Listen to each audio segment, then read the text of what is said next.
ঘর কথাটা যতখানি মিষ্টি এবং শুনতে লাগে সুন্দর, ঠিক ততটাই কিন্তু দায়িত্ব এবং ভালোবাসা, সমস্ত কর্তব্য দিয়ে গড়ে ওঠা, তাই না? কত ভালোবাসা, স্মৃতি, ভালো লাগা, সমস্ত কিছু স্বপ্ন দিয়ে একটা ছোট্ট ঘর তৈরি হোক, হোক সেটা রাজপ্রাসাদ কিংবা টিনের ভাঙা ঘর। কিন্তু তার মাঝে মধ্যে যদি এরম কাণ্ড ঘটে তাহলে কেমন লাগে বলুন তো? আচ্ছা, আজকে ঘরের সমস্ত জিনিসগুলো বের করে দিয়েছি। আর পারছি না, জানেন? তো চলুন পুরোটা শেয়ার করব। আর এই যে এদিকে মাছ কাটতে বসেছিলাম, সেই মাছের পেট থেকে কি বেরিয়েছে সেটাও দেখব লাস্টের দিকে। অবশ্যই পুরো ভিডিওটা স্কিপ না করে দেখুন। চলুন, এখানে কতগুলো টাকা আজকে বেরিয়ে গেছে হাত থেকে, সত্যি। তো সবকিছু নিয়ে আজকে একটা ছোট্ট আয়োজন। কি অবস্থা আমার প্রিয় পরিবার? আশা করছি যে যেখান থেকে দেখছেন সকলে ভালো আছেন, সুস্থ আছেন। Good morning. আমি এখন মর্নিংয়ে ভয়েসটা দিচ্ছি তাই বললাম গুড মর্নিং। কিন্তু আপনারা বিকেল ঠিক ৫ টার সময় মানে আফটারনুনে ভিডিওটা পাবেন। তো চলুন, আমি উত্তর দিনাজপুর থেকে পায়েল নিয়ে শুরু করছি নতুন দিনের সাথে নতুন একটি ব্লগ। সকালবেলা উঠেই সমস্ত উঠানের তারগুলো কিন্তু ভরে গেছে, যেহেতু আমাদের বাড়িতে জনসংখ্যা বেশি সেই কারণে। আর আমি চলে এসেছি পিছন দিকে, এই যে আমাদের যে ফাঁকা জায়গাটা আছে সেখানে একটা দড়ি টেঙে দিয়েছিলাম। তো তারপরে দেখি মানে দড়িটা না অনেকটা লুজ হয়ে যাচ্ছে, মানে ঝুলে যাচ্ছে, জানেন? তাই ভাবলাম চলুন, এইখানটায় একটা বাঁশ ছিল।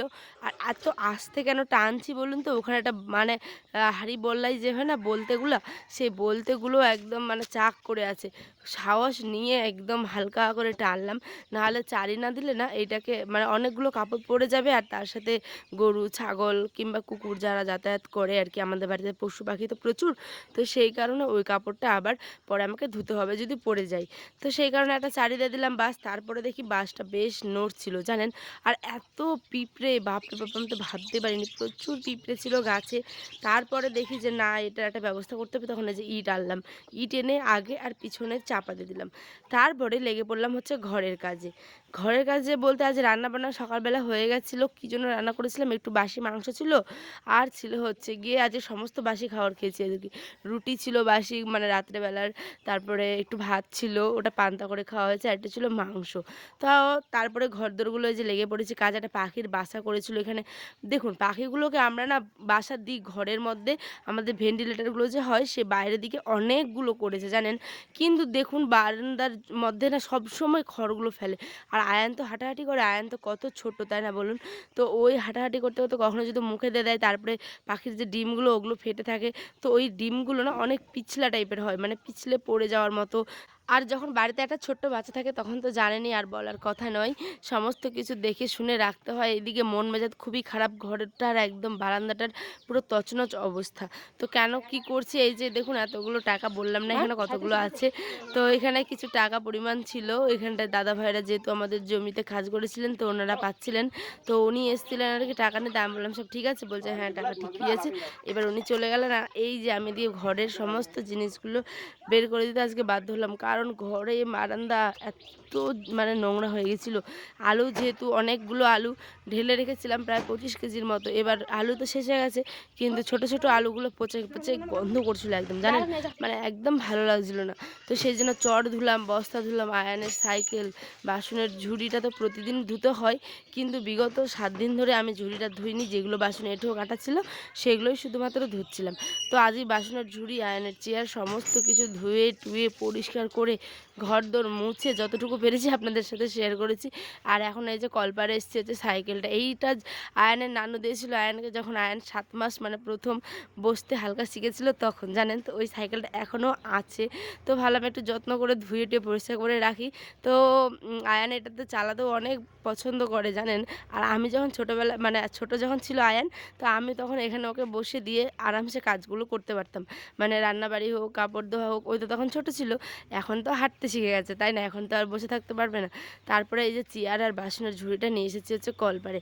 মনটা কেন খারাপ? যেহেতু আগামী দিনের ব্লগে দেখতে পাবেন মেহমান আসবে আমাদের বাড়িতে। তো সেই কারণেই বাইরে বারান্দাটা মানে মোছামুছি করছি। ঠিক আছে? পরিষ্কার করছি। সমস্ত ঝুল-টুলগুলো সমস্ত ঝেড়ে-টেড়ে একদম পরিষ্কার করছি। কারণ একটা ঘরে একটা বারান্দা তো একটু মানে মেহমান আসলে একটু চাপ পড়ে যায়, তো সেই কারণে ওটাকে পরিষ্কার করে নিচ্ছি। আর তারপরে এই যে আয়ান এখানে খেলাধুলো করছিল বসে। আর আমার কি কাজ, আমার একদম বিরক্ত লেগে গেছে। আমি বলছি আমি আর পারছি না। এত সকালবেলা উঠেছিলাম, ভোরবেলা উঠে এডিট করলাম, তারপরে বাসন ধোয়া, কাপড় কাচা, তার রান্নাবাড়ি, আবার বাসন ধোয়া, তারপরে আবার আয়ানকে খাওয়ানো, ওর আব্বা খেয়ে দিয়ে চলে গেছে, তারপরে এগুলো কাজ নিয়ে পড়েছি। করতে করতে প্রায় 12টা বেজে গেছিলো। তারপরে আমি ভয়েস দিয়েছি, এডিট করে রেখে দিয়েছিলাম, তারপরে ভয়েস দিয়েছি, তারপরে থাম্বনেল টাম্বনেল সমস্ত কিছু রেডি করে আমি ব্লগটা মানে শিডিউল করে রেখে দিয়েছিলাম, মানে আপলোড করে। তারপরে তো আবার থাকেই ব্লগ শ্যুট করা, এটা সেটা হাবিজাবি যাই হোক, কাজ তো করতে হবে, তাই না বলুন? কাজ বড় কিংবা ছোট করতে হবে। বিকেলবেলা মানে একটু ফ্রেশ ট্রেশ হয়ে সারাদিনের সমস্ত কাজকর্ম সারলাম, বিকেলবেলা ফ্রেশ ট্রেশ হয়ে এসেছি হচ্ছে কি বাড়ির এই যে এই সাইডটা, মানে আমাদের বাড়ির পিছন দিকটা। তো দুধ নিচ্ছিলাম যেখানে যোগান, তো এই যে টাকা পাবে, তো সেই কারণে টাকা দিতে। আসো, জুতোটা পরে আসো ঠিক করে। তো ওই জন্য যাচ্ছি এখন। তো চলুন, রাত্রে আজ বৃহস্পতিবার যেহেতু, তো আয়নার আব্বা হাট নিয়ে আসবে, কী আনবে যাই না, মাছ মাংস আনতে বারণ করে দিয়েছি, যেহেতু প্রচুর মাছ মাংস খাওয়া হচ্ছে সেই কারণে। আয়, আমি এখানটাই, আর ওই ওই যে দূরে আটকে গেছে।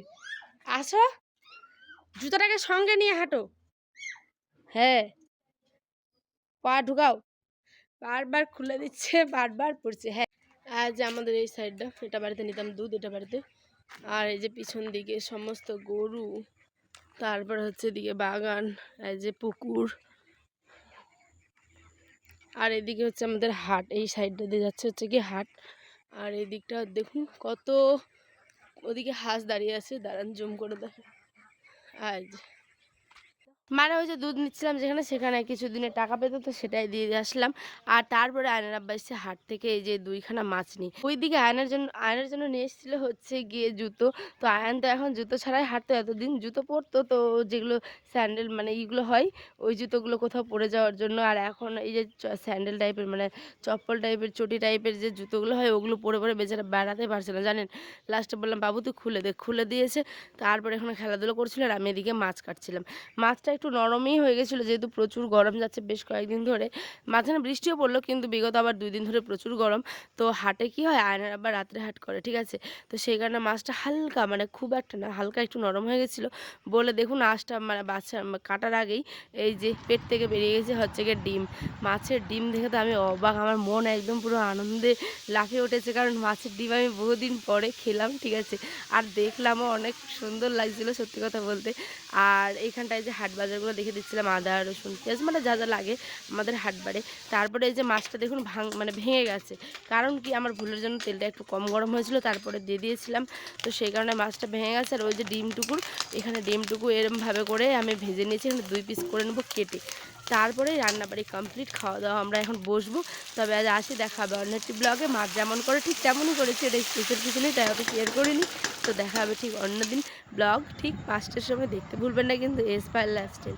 আর দেখতে ব্লগটি কেমন লাগলো অবশ্যই কমেন্টে জানাতে ভুলবেন না বন্ধু। আশা করি ভালো লাগলো।